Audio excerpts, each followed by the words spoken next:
Tiene la palabra el senador Charles Carrera. Muchas gracias, señora presidenta. Primero, empezar con las formalidades.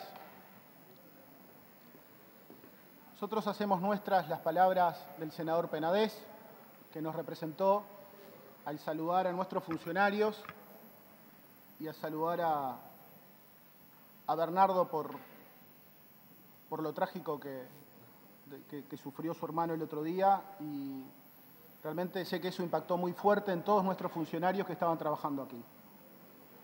Eso en primer lugar, señora presidenta. En segundo lugar, siguiendo con las formalidades, agradecer al presidente de la comisión, al senador Gustavo Penades, que permitió que la oposición se expresara. Él lo dijo, así que por los números de él, trabajamos más nosotros que sus legisladores, y quizás que cumplieron con aquella máxima de Tarigo, que dice que acá hay una máxima de Tarigo que la oposición habla, el oficialismo vota. Esperemos que siga con esa máxima el presidente de la comisión. Pero realmente le queremos agradecer. Queremos agradecer porque permitió que la oposición se expresara, permitió que con las dificultades de este proceso, porque este proceso tiene dificultades, permitió que entre 3 y 4 semanas se trabajara, permitió que se escucharan un número muy importante de delegaciones, de agencias internacionales radicadas en la República, de agencias, en algún caso alguna agencia internacional. Así que nosotros queremos agradecerle cómo manejó y permitió que la oposición se expresara. Y eso hay que dejar constancia, porque eso es parte de la cortesía parlamentaria y hay que reconocer cuando un presidente de una comisión actúa así y trabaja así. Pero, señora presidenta, lo que nosotros no podemos aceptar es que este procedimiento, este proceso denominado declaratoria de ley de urgente consideración, sea puesto como el paradigma de la democracia. Eso nosotros no acompañamos. Nosotros hicimos una caracterización aquí el 28 de abril. Fue una caracterización que cómo el Frente Amplio veía este proceso. Era una ley inoportuna, veíamos que lo calificábamos como inconstitucional y nosotros perdimos esa votación. Presentamos una moción y la perdimos. Y luego fuimos a comisión. Y el talante que obtuvimos en la comisión fue el de trabajar, el de escuchar, el de estudiar, el tratar de entender qué era lo que se proponía por parte del Poder Ejecutivo. Y ahora parece que, como es el paradigma de la democracia, acá lo que se dice es que el Frente Amplio va a acompañar 51% de los artículos, o el 50% o el 47%. Para nosotros no está ahí la discusión. Aquí la discusión está en que el Frente Amplio ya definió que va a votar en general en contra de esta ley, porque nosotros no podemos consentir esta forma de gobernar y de legislar. No estamos de acuerdo con ello, no lo compartimos y no lo vamos a consentir con nuestro voto. Y luego en particular vamos a acompañar algunos artículos, sí. Unos cuantos artículos. Le voy a poner un ejemplo de un artículo que vamos a acompañar. Es lo que tiene que ver con la Secretaría de Inteligencia Estratégica del Estado. La propuesta que viene el Poder Ejecutivo quiere hacer una modificación en su ubicación institucional, que dependa de Presidencia. Nosotros dimos una discusión, dimos nuestros fundamentos. ¿Por qué era importante mantener el rol institucional tal cual estaba definido? Y era importante porque allí estaba el tema de la responsabilidad política y del control parlamentario. Y nosotros logramos esa modificación. ¿Y no vamos a acompañar ese artículo? ¿Cómo no lo vamos a acompañar, señora presidenta, si vamos a hacer uso del control parlamentario y la responsabilidad política? Y sí. Así que nosotros no estamos de acuerdo que este sea el paradigma de la democracia. Perdimos la discusión y fuimos con un talante de oposición responsable y constructiva a trabajar. Y aportamos. Y en nuestra visión hicimos reducción de daño. Hicimos reducción de daño y esos son los artículos que vamos a acompañar. Que luego, mañana y pasado, jueves y viernes, quizás el sábado, estemos discutiendo en la discusión particular. Entonces, eso quiero dejar claro, señora presidenta, al inicio de la discusión. Señora presidenta, como dije, no es ninguna novedad que el Frente Amplio no va a acompañar en general este proyecto de ley. Ya lo hemos señalado. Lo dijimos el 28 de abril, para nosotros existían razones de oportunidad. No era oportuno que nos abocáramos a discutir este proyecto de ley en el momento en que nuestro país se encuentra sufriendo una pandemia, existe una crisis, una emergencia sanitaria declarada sin fecha de cese por nuestro presidente de la República. Esa crisis sanitaria, esa pandemia trajo una serie de consecuencias en lo que tiene que ver, consecuencias en lo social, en lo laboral, en lo económico, que está sufriendo nuestra población. Y nosotros creemos que no era el momento oportuno. En los 487 artículos finales no hay una referencia a la crisis sanitaria que hoy sufre nuestro país. También hacíamos menciones a razones de calidad democrática. Nosotros decimos que esta metodología de trabajo impide un debate profundo de este proyecto de ley. Por más que pusimos nuestra buena voluntad, como dijo el senador Penades, esta no es la mejor forma de legislar, este no es el mejor instrumento en nuestra opinión. Discutir en definitiva 501 artículos entre 3 y 4 semanas no es lo correcto, señora presidenta. Estudiar, discutir 37 ejes temáticos no es adecuado. No es adecuado. Porque dijimos en la discusión del 28 de abril y perdimos.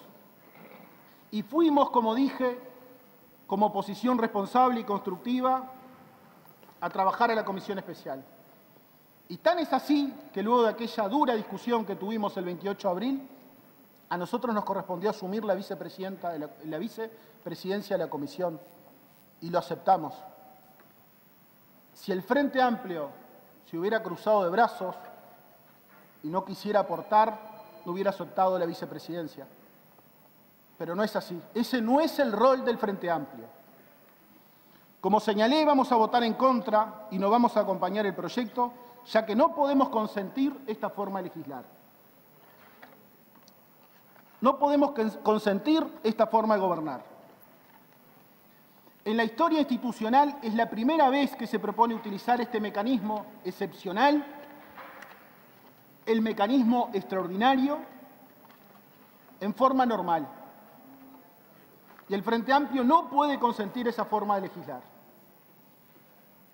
Y este proyecto de ley, según nuestra visión, tuvo intenciones. Lógicamente, es la mirada de la oposición, pero tuvo intenciones. Para nosotros, desde nuestra visión, este proyecto tuvo una primera intención que es desmantelar el Estado, desregularlo. Tuvo como foco las empresas públicas y podemos decir que esa dimensión, la dimensión privatizadora, fue la que quedó por el camino, como más adelante lo desarrollaré. La segunda intención tiene un foco en una política, lo que nosotros denominamos del uso de la fuerza irracional.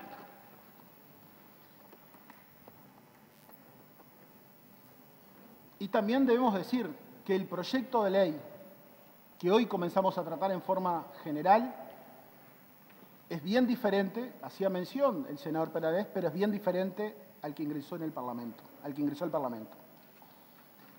Si vemos el proyecto que comenzamos a tratar hoy, del proyecto original, solamente se mantuvieron 76 artículos de los 501, lo cual es un 15%. Como dijimos, señora presidenta, vamos a votar en contra y acompañaremos algunos artículos cuando comience la discusión en particular.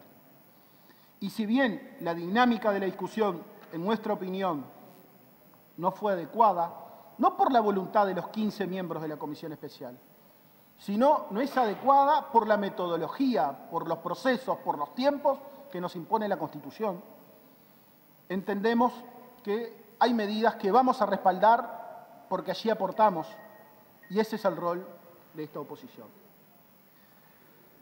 Como dije, las dimensiones del Estado en la Ley de Urgente Consideración, el primero de ellos, un tema que nos preocupa muchísimo, reconociendo que tenemos problemas de seguridad serios en nuestro país, lo reconocemos, pero a nosotros nos preocupa mucho lo que denominamos el uso irracional de la fuerza.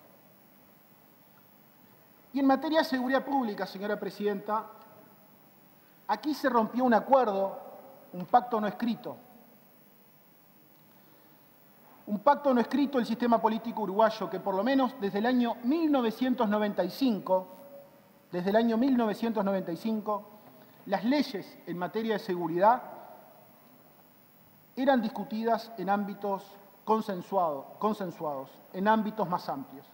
Un ejemplo, hablaba el otro día con el senador Rubio, la ley 16.707, la ley de seguridad ciudadana. Esa ley creó una comisión, allí se discutió, allí se aportó en los tiempos adecuados. Y nosotros desde el Frente Amplio abogamos por eso. Nosotros abogamos por eso. Abogamos por políticas de Estado en esta materia. Y allí queremos aportar, con los tiempos, para llegar a consensos y quizás que tengamos disensos, pero que todos podamos aportar. Que aporte la academia, que aporten los operadores, que todos podamos aportar. Abogamos que se generen ámbitos de discusión y nos comprometemos a discutir y aportar allí. Y hay que reconocer que este es un tema muy complejo, donde debemos poner lo mejor de cada uno y no hacer política con el dolor de la sociedad. Yo no estoy queriendo atribuir acá intenciones a nadie. Acá estamos todos con la mejor de nuestra buena fe. Pero este es un tema muy complejo. Y más de este fin de semana pasado, este domingo trágico que nos tocó vivir como sociedad, donde se dieron 7 homicidios. Ese es el compromiso del Frente Amplio, el trabajar en políticas de Estado en esta materia, y siempre vamos a tener la mano tendida. ¿Y por qué buscamos políticas de Estado en materia de seguridad y convivencia? Buscamos porque el consenso y los acuerdos son fundamentales en esta materia. La gran mayoría de las medidas legislativas en materia de seguridad pública, de un tiempo a esta parte, han sido votadas por unanimidad. Les hice mención a la ley 16.707 del año 95, pero les puedo decir de cuando nos tocó a nosotros ser gobierno. Yo por lo menos la historia reciente que tengo del 2005 hasta al 1 de marzo, cuando asumen ustedes, la gran mayoría de las leyes las votamos por unanimidad. Entonces, ¿y por qué es importante la unanimidad? Porque acá están en juego los derechos fundamentales, están en juego las garantías individuales, y por eso es importante que exista unanimidad. Lamentablemente, señora Presidenta, acá en esta ley de urgente consideración, en nuestra visión, faltan las dimensiones del problema. Ante el problema vinculado a la seguridad pública, que es un problema mundial, regional y nacional, entendemos que lamentablemente no han existido los espacios adecuados de discusión que deben ser precedidos de reflexión y suficientemente estudio. No se han podido escuchar a los diversos actores, no se buscó el consenso político cuando es más que necesario. Esta ley en su primer capítulo apunta a implementar lo que nosotros denominamos el uso irracional de la fuerza por parte de las fuerzas policiales. Se propone encarar la lucha contra la delincuencia a través de la modificación de normas jurídicas, sin llevar a consideración los problemas de la dimensión internacional en materia de seguridad, no se lleva en consideración los problemas de violencia estructural en nuestra sociedad y no se llevan en consideración los problemas de la violencia de género. La dimensión internacional impacta sobre nuestro territorio y sobre los problemas de seguridad que tenemos. Aquí no se llevan en consideración esa dimensión. No se lleva en consideración el crimen organizado, No hay normas que apunten al combate del crimen organizado. No se lleva en consideración normas que apunten a la trata de personas. Y hay alguna referencia en algún artículo que también acompañamos en lo que tiene que ver con el narcotráfico. Y nosotros allí acompañamos de los 5 artículos propuestos, acompañamos 2 porque nosotros consideramos que lo que tiene que ver con la dimensión del crimen organizado, del gran narcotráfico, hay que penar con mayor severidad. Y acompañamos esas 2 propuestas. Y en nuestra humilde visión, no se lleva en consideración la dimensión internacional del crimen organizado, y aquí se hacen modificaciones a la ley de inclusión financiera, a la ley del lavado de activos, y eso nos puede traer una serie de complicaciones hacia el futuro. Acá se camina hacia atrás en los avances del antilavado, en los avances de la financiación contra el terrorismo, que luego vamos a discutir o aportará el senador Vergara, que conoce mucho estos temas. Otra dimensión que no se lleva en consideración es lo que tiene que ver con la dimensión de la violencia estructural y los problemas de violencia de género. En estos días, hasta el 28 de mayo, ocurrieron 5 femicidios y en los últimos días ocurrieron 2 femicidios, 2 asesinatos brutales de 2 niños, y en el correr de este año hay 13 tentativas. Y acá no se lleva en consideración esa dimensión. Acá, en la LUC, lo que tenemos es alguna norma en lo que tiene que ver con la rotura de tobilleras, hay alguna modificación orgánica, institucional, que en nuestra humilde opinión, la creación de la Dirección Nacional se realiza sin ningún estudio que respalde la decisión de esa transformación. Entonces, señora Presidenta, tengamos presente que la violencia social no es una construcción que se detiene mágicamente con una reforma legislativa. Tengamos presente eso, señora Presidenta. El gran problema de proponer reformas legislativas como si estas fueran mágicas es jugar con las expectativas de la gente. Y en ese juego de las expectativas salimos perdiendo todos. Y eso termina minando la confianza de la ciudadanía, de los habitantes con el sistema político. Y eso es malo porque ahí perdemos todos. Y nosotros no dudamos de la buena fe de los proponentes, pero lamentamos informar que en nuestra visión estas medidas proyectadas posiblemente no tengan efecto alguno y peor aún, en algunos casos, pueden llegar a tener un efecto contrario. Como dijimos, esta ley apuesta a implementar el uso irracional de la fuerza por parte del Estado. Nosotros no compartimos los cambios en la legítima defensa, ya que la normativa vigente hoy es equilibrada y preserva los derechos de las víctimas a defenderse, quedando exentas de responsabilidad. La legítima defensa hoy está adecuadamente regulada y no existe evidencia que amerite la flexibilización del mismo. No existe ninguna evidencia que amerite la creación de la legítima defensa presunta para los funcionarios policiales. Del 1 de noviembre del 2017 a la fecha, no existió ningún policía procesado por abatir un delincuente en un procedimiento policial.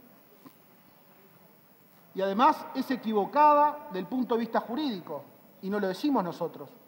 Lo dijo aquí el doctor Germán Aller, que es el catedrático, el director del Instituto de Derecho Penal y de Criminología de la Facultad de Derecho de la Universidad de la República.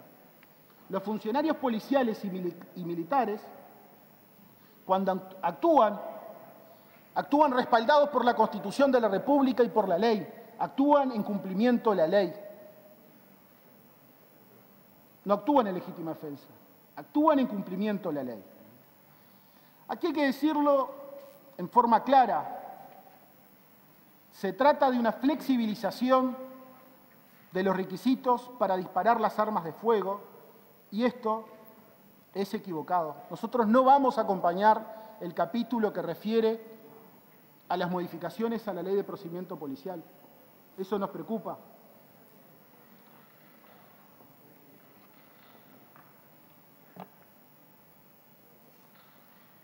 Se crean delitos. Se crean delitos nuevos, autónomos, como el delito de resistencia al arresto. Y esto lo decimos, en nuestra opinión, de la bancada de senadores del Frente Amplio. Se trata de una previsión peligrosa y sin fundamento alguno. Aquí queremos señalarlo en forma clara, que la criminalización de la resistencia al arresto parecen que están indudablemente vinculados a la criminalización de la protesta social. Y esto lo dijo el doctor Edison Lanza, que es el relator de libertad de expresión de Naciones Unidas. Se crea el delito de agravio a la autoridad policial y creemos que esta norma, al igual que otras que se encuentran en diferentes partes del proyecto, lo que buscan es criminalizar las protestas. Y además existe una gran ambigüedad en la definición, en los verbos nucleares. Y además estas figuras descritas aquí como delitos autónomos, ya existen delitos. Si lo que queremos buscar es respaldar al funcionario policial, lo que tenemos que hacer es establecer agravantes en los delitos que ya están establecidos, en el delito atentado, en el delito de violencia, entre otros.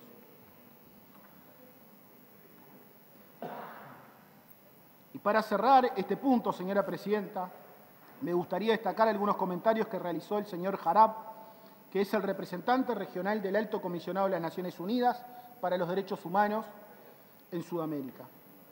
Y en este sentido manifestó que la legislación actual es suficiente y los cambios normativos que se proponen pueden implicar retrocesos en materia de derechos humanos y seguridad humana.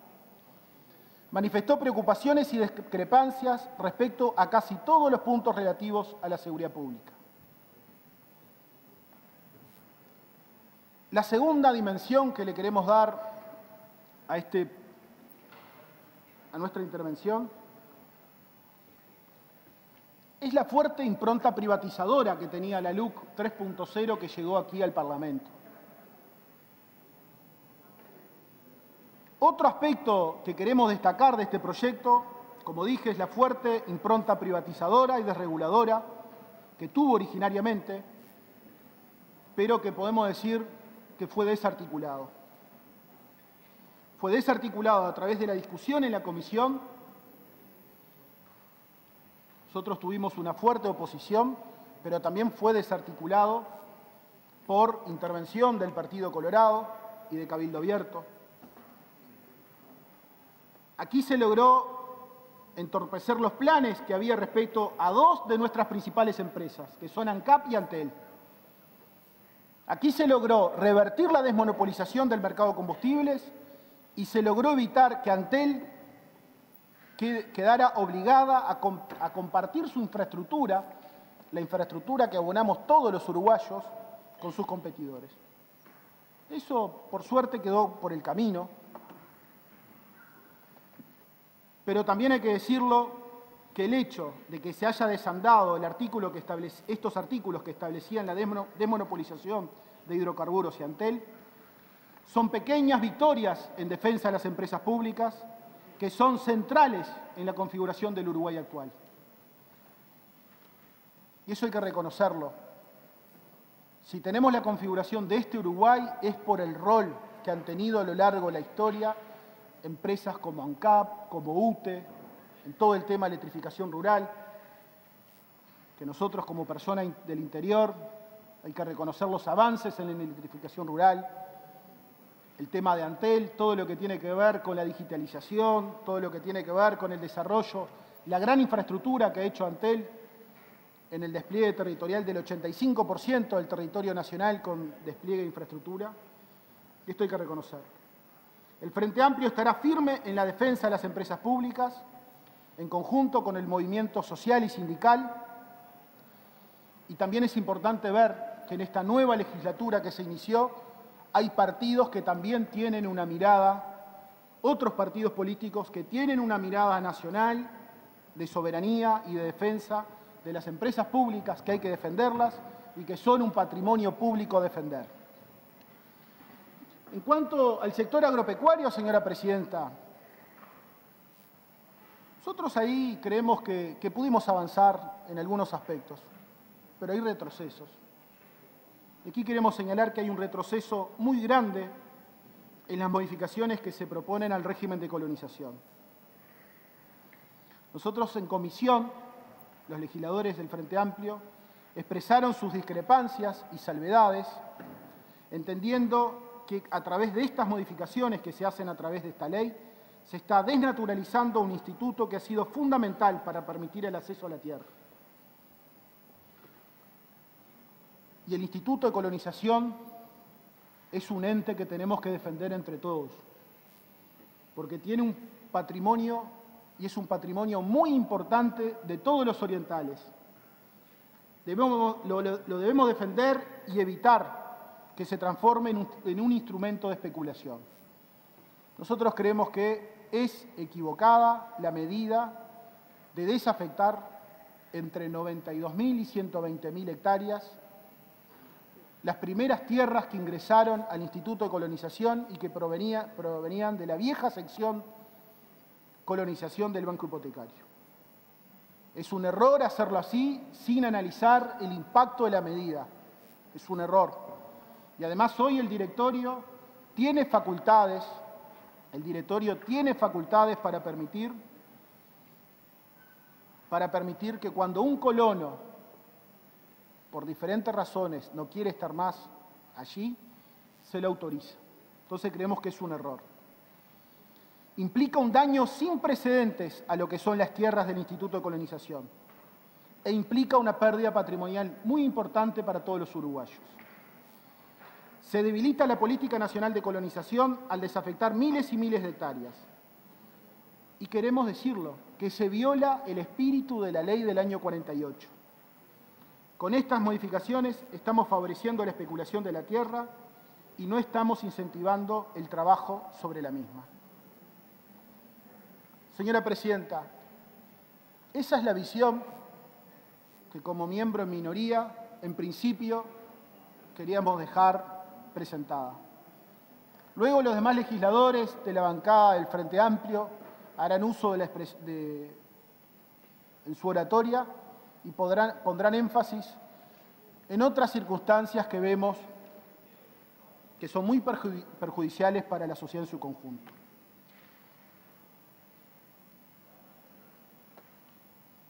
Pero por todo esto, valoramos que vamos a votar en contra, en general, de este proyecto de ley, y sin perjuicio que, como dije, vamos a acompañar algunos artículos,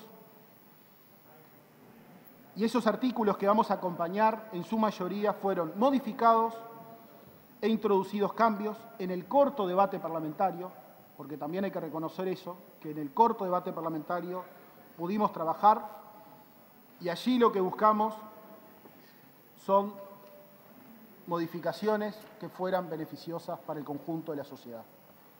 Así, señora Presidenta, que muchas gracias y eso era cuanto a lo que tenía que decir.